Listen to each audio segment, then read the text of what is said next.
Hi everyone. Today I'll be doing an unboxing video for the first Fallout crate, Vault-Tec.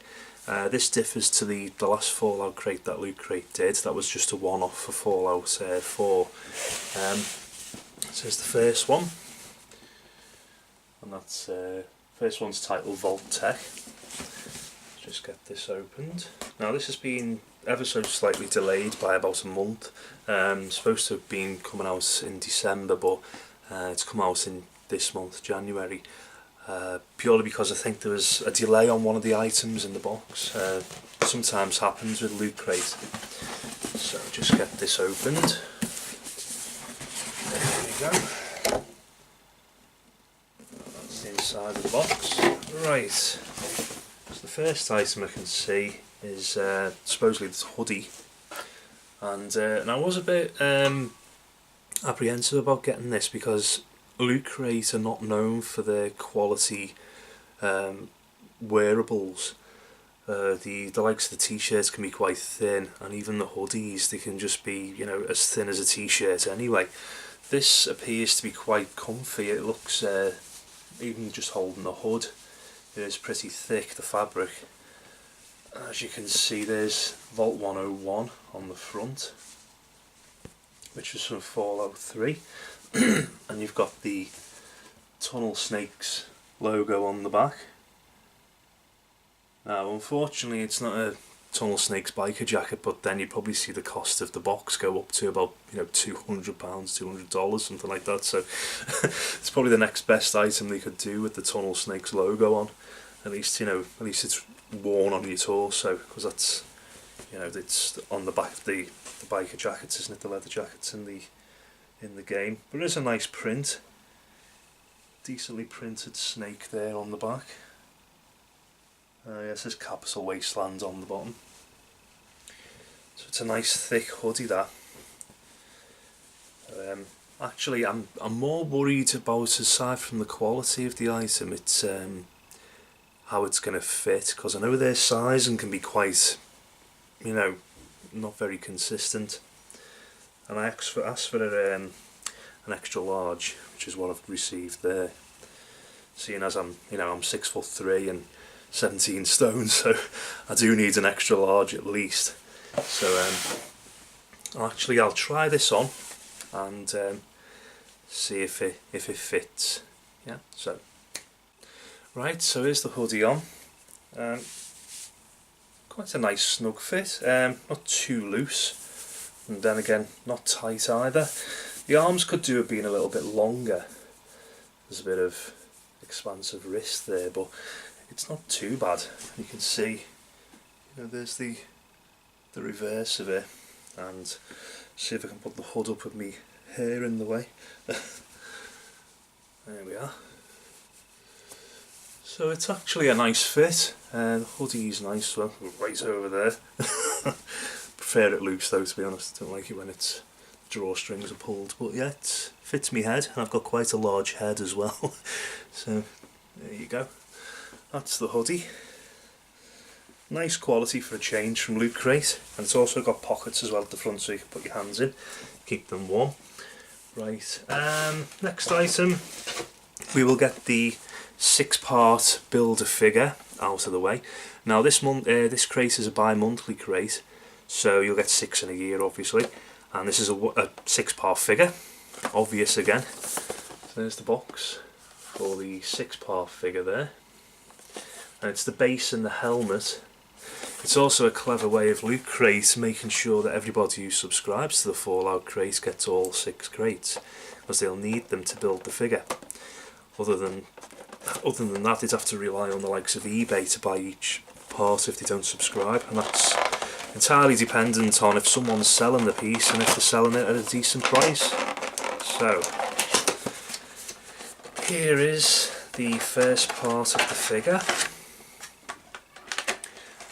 Now, I've actually seen an unboxing video of this crate, and I was a bit dubious, you know, about the quality of it. But then my good friend Geek Raw, who's on my main channel page as one of my friends, give a click to his channel. Does really good unboxings, really high quality unboxings, in depth, and you know, he's completely unbiased. He knows his stuff as well, unlike some unboxers out there. And he's very passionate about what he unboxes, so he's not just doing it for, you know, views or whatever. He actually loves the stuff he unboxes, so give him a view and subscribe to his channel. Now this actual power armor helmet, even though some of the other unboxings I saw, I could see the quality in it.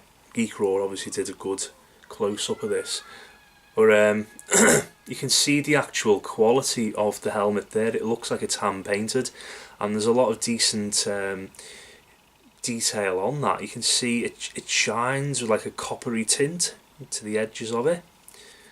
Now it's probably going to be around the same size of the Forks figure in this box, which I'll get to in a moment, and you can see the underside of that where it'll attach to the torso when we eventually get that. Don't know what box the torso is going to appear in. The other thing I wasn't happy about from seeing on other videos was the base, the actual quality of the base. It doesn't look that great. It's very plasticky. It's also not too well painted. It's not bad. And there's the reverse there. But it is quite thin, very flimsy plastic. But saying that, I've seen figures that have cost about £200, $200, and the bases have been really basic and flimsy plastic, so you can't always go by the quality of the base, what the quality of the figure is going to be. So that's the first two items there for the 6-part figure. So we'll have to keep hold of those in order to build it. It's going to be obviously going to be a suit of power armour. Right, the next one, we'll get the Forks figure out the way. And I was very worried about this one as well, because it's one of Loot Crate's own figures, and they can be very hit and miss with the quality. But obviously, you know, Bethesda's going to have a hand in this, and they're going to be the overseers, aren't they, of the boxes, to make sure the quality's there with their own IP. Well, it's not their IP, but obviously they bought it. But they actually do own the rights to Fallout now, after buying it from Interplay. And we'll just unbox this, because from what I've seen in the quality unboxing from Geek Raw was that it was actually a good quality figure, as opposed to the other channels who didn't make an effort and didn't show the figure off well. But it is a nice weight to the figure. Appears to be all PVC as well, and it's slightly stylised, not overly stylised like a pop figure is, but you can see the head is enlarged. It's what it usually would be, and Forks is squatting down there. Now I'll just put the Gatling laser in. Should just clip into the hand there. It's a bit fiddly because of this handle. It's not a great fit, it tends to bend, which is not good, especially for a figure, but the handle bends into the other hand. You can see there, the handles had to bend to go into Forks' other hand there. But aside from that, at least it hasn't snapped, which can happen with figures, and it's quite a good representation of the Gatling laser from the game. And as before, get this base out. As before, it's got the same base as the one with the 6-part figure, with 126 on it, and the same average quality painting to make it look like rust. Let's see if it goes on the stand without breaking the pegs, because that can happen, and it does look quite flimsy enough for that to happen anyway. So just warning, don't be taking the figure on and off this base that often, because it looks like those pegs could snap and break off into the feet of the figure, which you don't want. But I'm sure that once you're displaying it, you don't want to be taking it apart anyway. So there's Forks there in all its glory. And incidentally, Forks is one of the best companions you could have in Fallout 3. Unfortunately, it can be one of the worst companions you have, because Forks is known as a kill stealer. So if you're trying to get experience on your character for kills, Forks will undoubtedly have killed them already with a Gatling laser because she charges off, and you know, half the enemies are dead by the time you've got a chance to, you know, get a shot on them and get some experience for them. So probably good when you're very, you know, underpowered, or you're lacking some ammunition for your best guns. But I wouldn't be using forks all the time because yeah, can kill steel. Steel kills. Right, the next item. Now it's another mug. It's Loot Crate. Loot Crate are not very imaginative, and there you go. It's another one of these Fallout mugs. But luckily, I've got the Vault Boy mug. So this is actually a different design. It's an 11 ounce or 325 millilitres coffee mug, and of course it's an official one. Just get that, but it does say Loot Crate exclusive on the back, so this design you won't see outside of Loot Crate. Just unpackage this quickly out of the box, and yeah, it's a standard mug. Print quality is a little bit dark with the colours. See that? Quite dark, but it's well glazed, and it's the design of the workshop for Fallout 4, one of the DLCs, as you can see there.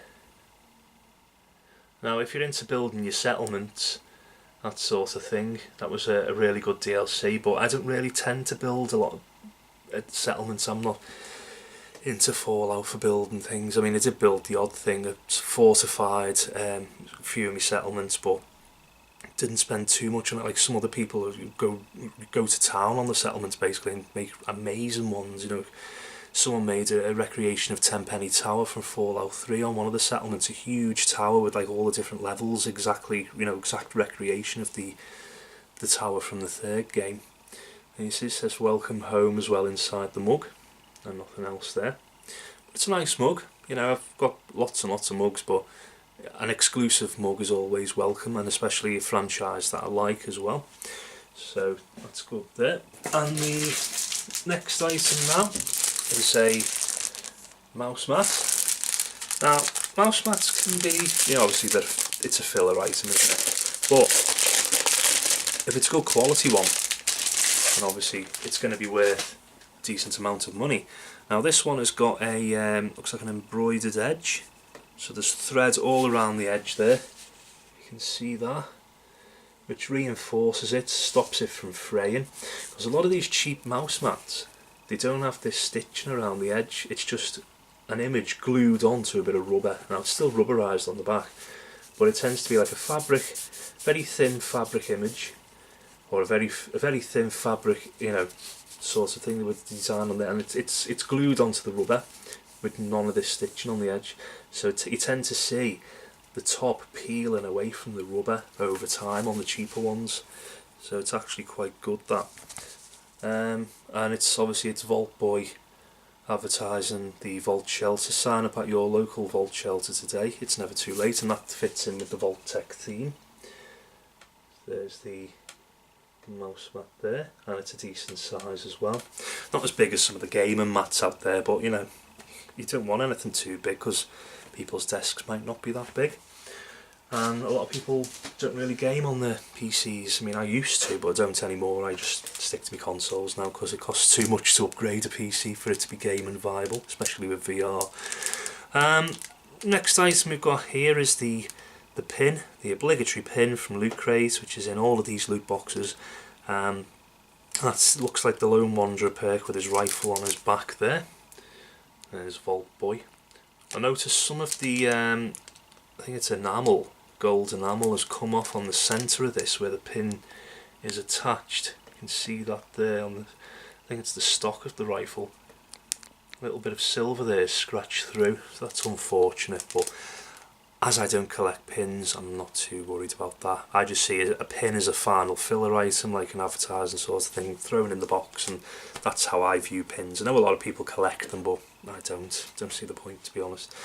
The final item in the box as well, it's actually a nice print of one of the promotional materials for Fallout, and that's the very beginning of the game, with a guy from Vault-Tec comes to introduce himself and asks you, do you want to go to one of the vaults, to sign up to go to the vault, and there's, you know, the person, obviously the husband, sitting there drinking his cup of coffee while the Vault-Tec representative's doffing his hat to him, you know, saying hello.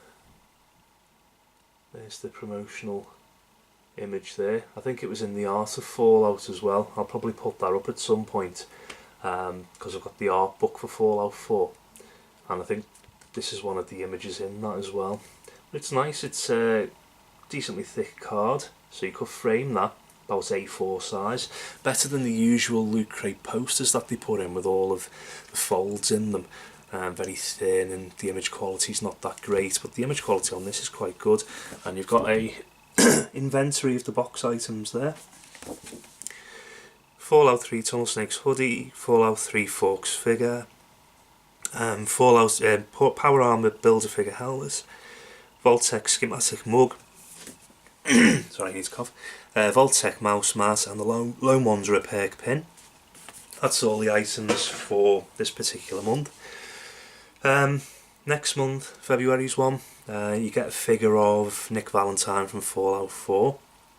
Now, looking at the initial image of that, I'm a bit, you know, bit on the fence about the quality of that one, because it looks like a shop dummy, a store mannequin. Doesn't look that great with the image, but then, you know, I could be pleasantly proved wrong. It could just be the way the photo's being taken, and it could be like this Forks figure where it's actually really good. See the detail on the paint there? It's actually a good figure. But yeah, I'm looking forward to the next one. I mean, as I said, because it's Loot Crate, I was very, you know, worried about how it was going to be, how the box was going to turn out, and we've actually paid in about June or July last year when the pre-orders opened to make sure I got my copy of the box. But pleasantly surprised. After seeing it as well in the flesh, this box exceeds my expectations for it, considering the price as well. I mean, the hoodie, the quality of it would be about half the price of the box there, and the rest of the items easily more than make up the cost of the box. So yeah, out of 5 I'd give it 4, purely because it's your standard, some of it is your standard Loot Crate fare. The mug, you know, that they're always featuring mugs in their boxes, and they do have mouse mats sometimes as well. But the figures, I noticed Loot Crate's starting to include more figures of varying quality if it's their own, but if they partner with the likes of Banpresto, which they do for Loot Anime, then they have really good figures in the boxes for the price. So this one exceeds the cost of the box, and I hope to keep this consistency up, hopefully with the watchful eye of Bethesda as well, because they don't want their game IP to be, you know, not their IP, but their series of games to be dragged through the mud with poor merchandise. So they will be on the backs of Loot Crate to make sure they put decent items in these boxes. And who knows, you know, Bethesda might subsidise the cost of these boxes just to include better items in them. So yeah, that was the first of 6 Fallout boxes. Hope the next one's as good. That'll be next month, because obviously the month has been skipped. It's bi-monthly, but this came late, month late. Hopefully the quality is good with those as well. So that was my unboxing video. Thanks a lot for watching that. Please like, subscribe, comment, and, you know, just watch my videos, please. And I will see you on the next unboxing video. Thanks a lot for watching. Goodbye. What? I have a joke for you. Ready? Knock, knock. Who there? Humans. Humans who? Kill the humans! Kill them all!